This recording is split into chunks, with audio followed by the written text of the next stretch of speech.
কিভাবে after effects 2027 এ infographics template edit করবেন। Example 2। খুব সহজে এডিট করুন ইনফোগ্রাফিক টেমপ্লেটস।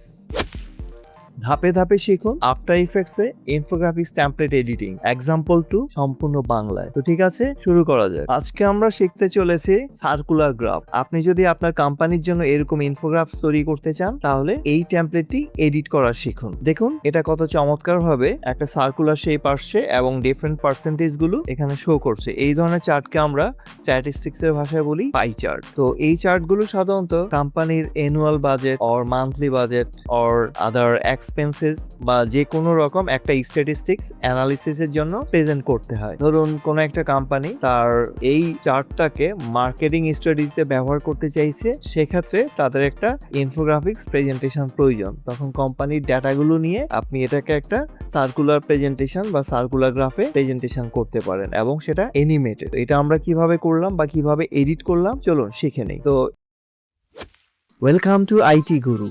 আইটি গুরুতে স্বাগতম। এটি এমন একটি স্থান যেখানে প্রযুক্তি শেখা সহজ, আকর্ষণীয় এবং আমাদের ভাষায়। চলুন আজই শুরু হোক আমাদের শেখার যাত্রা একসাথে আইটি গুরুতে। এর আগেও আমরা বার চার্টের উপর দেখিয়েছি। যারা ওই ভিডিওটি দেখেননি কাইন্ডলি এই ভিডিওর ডেসক্রিপশন লিংকসে সেটা লিংক দেওয়া থাকবে, আপনি সেখান থেকে সেটা দেখে নিতে পারেন। তো ঠিক আছে, আমরা এখন শুরু করছি। তো আমাদের এখানে সার্কুলারের মধ্যে অনেকগুলো গ্রাফ স্টাইল আছে। তো ধরুন এটা হচ্ছে আমি প্রথম যেটা আছে সার্কুলার গ্রাফ। এবার সার্কুলার গ্রাফ 2তে যদি আমি যাই তাহলে এখানে আমি দেখতে পারবো যে আমার এই গ্রাফটা এইরকম আসছে এবং চমৎকার অ্যানিমেটেড ওয়েতে। তো আমরা চাইলে এই ধরনের গ্রাফটাকেও ব্যবহার করতে পারি, এই যে এরকম। এরপরে আমি যে থার্ড ওয়ানে, সেটা হচ্ছে এরকম আসবে দেখতে, যে প্রত্যেকটা বারের পয়েন্টস গুলো আলাদা আলাদা এসে ফিল করে দিবে এবং ভিতরে চমৎকার একটা পার্সেন্টেজ কাউন্ট করছে এখানে। এবার যদি আমরা ফোর্থে যাই তো এখানেও দেখবেন অনেকগুলা সার্কুলার শেপস আছে যেগুলো প্রত্যেকটা একই রকম ফিলিং না, এটা ডিপেন্ড করে আপনার কোম্পানির ডেটার উপরে। আপনি যে ধরনের ডেটা প্রোভাইড করবেন সেই অনুযায়ী সেটা এরকম ফিল করে যাবে। তো এটাও বেশ চমৎকার দেখতে, ইউনিক একটা লুক আছে এর মধ্যে। আচ্ছা, এরপরে আমরা আসছি ফিফথ বার। এটা একটু লাইক 3D লুক, এমন ভাবে করা হয়েছে আলাদা আলাদা লেয়ার গুলোর মাধ্যমে। তো এটাও যদি আমরা দেখি, যেমন পুরোটা প্রস্তে শুরু হয়, তারপর সেখান থেকে সাব অংশগুলো আলাদা ভেঙে বেরিয়ে আসে। বেশ ইউনিক একটা ফিচার্স এখানে। আপনারা চাইলে এটাও ব্যবহার করতে পারেন, তবে এটা ডিপেন্ড করে আপনি কি ধরনের প্রেজেন্টেশন করবেন সেটার উপরে। আচ্ছা, এবার আসি আমরা আরেকটু অন্য ধাপের আরেকটা। তো এটা এইভাবে শুরু হয়। এই প্রত্যেকটাই বেশ ইউনিক এবং বেশি স্মার্টলি ডাটাগুলোকে প্রেজেন্ট করছে এবং সেটা হচ্ছে এক একটা মোশন গ্রাফের মাধ্যমে। আচ্ছা, এবার আসি এর পরেটা।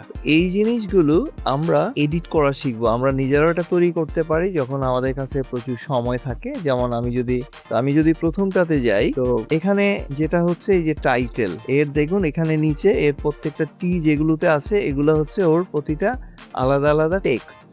যেমন আওয়ার কোম্পানি ইনফো, আপনি যখন এখানে ক্লিক করবেন তখন দেখবেন এই যে এটা চলে আসছে। আপনি এটাকে ডাবল ক্লিক করলে এটা হয়ে যাবে। তো আপনি চাইলে এখানে আপনার নিজস্ব টেক্সটটা বসিয়ে নিতে পারেন, যা টাইপ করবেন। আর যদি ফন্ট চেঞ্জ করতে চান, এখান থেকে ফন্টস, এই যে ফন্টস নেম চেঞ্জ করা যাবে। তারপর আসে সাইজ, তারপর আসে হরাইজন্টাল ট্র্যাকিং, এরপরে ফিল কালার।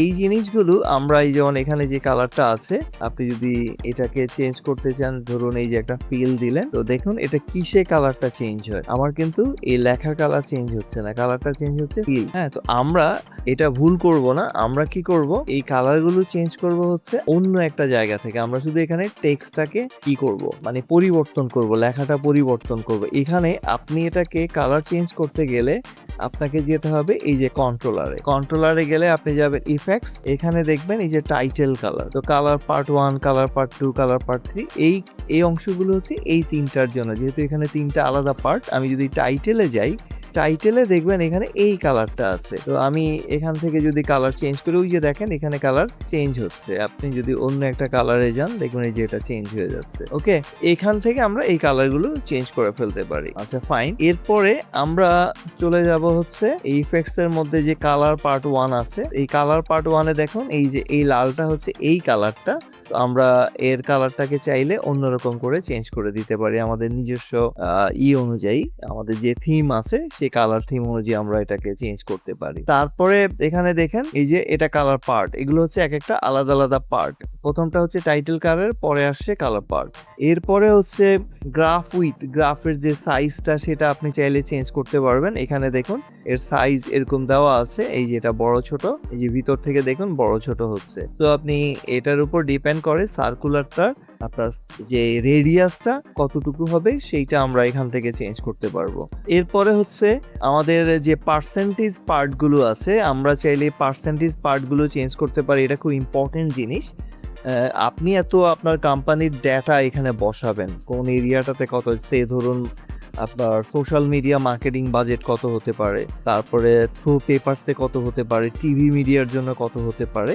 তো আপনি এখান থেকে প্রতিটা এই যে আলাদা আলাদা ধরুন এই যে ডাটা যদি আমি বাড়িয়ে যাই দেখবেন অটোমেটিক এখানে চেঞ্জ হবে। এটাই হচ্ছে ইম্পর্টেন্ট জিনিস। এটার উপর ডিপেন্ড করবে এই এরিয়াটা কতটুকু নিবে। এটা যদি আমি বাড়িয়ে দিই তখন দেখবেন যে এই এরিয়াটা অটোমেটিক বেড়ে যাচ্ছে। সো এটা আপনি রিয়েল অরিজিনাল স্ট্যাটিস্টিক্সটা এখানে দিতে হবে, এবং এটা বাড়ার সাথে সাথে এখানে পার্সেন্টেজটাও চেঞ্জ হয়। তো আমরা যখন এটাকে করব তখন দেখবেন এটা অটো কাউন্ট হচ্ছে। হ্যাঁ, এখানে একটা টাইমার কাউন্টার বসানো আছে। তো এই গেল হচ্ছে এগুলোর, এভাবে আপনি সবগুলো পার্সেন্টেজকে আলাদা আলাদা নাম্বার পরিবর্তন করতে পারবেন। এরপরে হচ্ছে আউটলাইন, যেসব আউটলাইন্সগুলো আছে, এই যে আউটলাইন্সগুলোর এই আউটলাইনগুলোর কালারটা আমরা চেঞ্জ করে ফেলতে পারি। আমরা যদি চাই যে এই কালারগুলো কি হবে, যেমন আমি ডার্ক নিয়ে আসি, এই যে আউটলাইন পয়েন্টসগুলো, এই যে তিনটা মার্কিং, সেটাও আমরা চাইলে চেঞ্জ করে ফেলতে পারি। এই যে দেখুন চেঞ্জ হয়ে গেছে। বা আমি যদি অন্য কালার দিতে চাই, দেখুন চেঞ্জ হয়ে গেছে। এগুলো সাধারণত আমরা একটু ডিপ কালার ব্যবহার করব। এই যে লাইনগুলো, এই লাইনগুলো চমৎকার একটা কালার থেকে চলে আসছে। তো এটাও আমরা দেখুন এই আউটলাইনগুলো কিন্তু অ্যানিমেটেড, আউটলাইনগুলো চমৎকারভাবে অ্যানিমেটেড করে, এগুলো অ্যাকচুয়ালি এর সাইজটা বেড়ে যায়। এভাবে আমরা প্রত্যেকটা অংশের এই প্যারামিটারগুলো ঘেটে প্রতিটা অংশের এই যে আউটলাইনের তিনটা আউটলাইন আছে। আশা করছি আপনাদের ভিডিওটি অবশ্যই ভালো লাগবে, আর যদি ভালো লেগে থাকে তাহলে অবশ্যই লাইক করবেন এবং শেয়ার করে আপনার বন্ধুদের জানিয়ে দিবেন। আর আপনাদের মূল্যবান কোনো মতামত থাকলে অবশ্যই কমেন্ট করে জানিয়ে দিবেন। ভালো কেন লাগছে না বা না লাগলে অবশ্যই আমাদেরকে কমেন্ট করে জানিয়ে দিবেন। আর যারা এখনো চ্যানেলটি সাবস্ক্রাইব করেননি তারা সাবস্ক্রাইব করে নেবেন, যাতে আপনি লেটেস্ট সাবজেক্টগুলো সহজে পেতে পারেন, এবং সাথে সাথে বেল আইকনটি অন করে রাখবেন। তো ঠিক আছে, এরপরে হচ্ছে পার্সেন্টেজ টাইম, যেটা আমরা ওয়েট করি, এটা কত সেকেন্ড পর পর আসবে সেটাও আমরা এখানে ডিফাইন করতে পারি। এই যে এখানে আমাদের স্লাইডার আছে, স্লাইডারে আমরা এই টাইমটা বাড়িয়ে দিতে পারি, এই যে কতক্ষণ পর পর আসবে। এক একটা নাম্বার আমরা যখন প্লে করি, এটা কতক্ষণ পর পরই নাম্বারগুলো চেঞ্জ হচ্ছে। এখন দেখেন খুব দ্রুত চেঞ্জ হচ্ছে না। হ্যাঁ, তো এটা আমরা একেবারে কমিয়ে দেবে। এখানে আগে ছিল ডিফল্ট 2, আমি সেটাই রাখছি। তো এটার উপর ডিপেন্ড করে দেখুন খুব চমৎকার ভাবে এই নাম্বারটা দ্রুত চেঞ্জ হচ্ছে। আপনি চাইলে এটাকে 3 ঘর 5 ঘর করে দিতে পারেন, একটু স্লোলি করতে পারেন, একটু স্লোলি আসছে। এটা ডিপেন্ড করে আপনি এই অ্যানিমেশন টাইমটা, হ্যাঁ টাইমটা কত স্লো বা ফাস্ট করবেন সেটার উপর ডিপেন্ড করে। তো এভাবে আমরা আমাদের আজকের দিনে জানুন যে সবকিছু লুক অ্যান্ড ফিলের উপর ডিপেন্ড করে। আপনি যদি একটা অ্যাড তৈরি করেন, সেই অ্যাডের মধ্যে যদি এরকম মার্কেটিং ফিচার্সগুলো দেখিয়ে দিতে পারেন, তাহলে মানুষকে সহজে ইনফ্লুয়েন্স করা যায়। এই ছিল আজকে আমাদের সার্কুলার গ্রাফের এডিটিং। সামনে আরো অন্যান্য যেসব গ্রাফগুলো আছে সেগুলো আমরা দেখব। তো সবাই আশা করি সেগুলো এনজয় করবেন এটার মতো। তো এগুলো ভালোভাবে প্র্যাকটিস করেন এবং সবাই ভালো থাকুন। শিখতে ভালো লেগেছে? তাহলে একটা লাইক দিন। আপনার একটি লাইক আরো অনেককে সাহায্য করতে পারে। আপনার মতামত, প্রশ্ন বা নিজের টিপস থাকলে কমেন্টে জানাতে ভুলবেন না। আপনার কথা শুনতে আমার ভালো লাগে। যদি আপনি বিশ্বাস করেন যে শেখা মানেই ক্ষমতায়ন, তাহলে সাবস্ক্রাইব করুন এবং বেল আইকনটি অন করে নিন। চলুন এমন একটা ভবিষ্যৎ গড়ি যেখানে প্রযুক্তি সবার জন্য শেখার সুযোগ তৈরি করে। ভিডিওটি শেয়ার করুন এমন কারোর সাথে যে শিখতে চায়। চলুন একসাথে এগিয়ে যাই।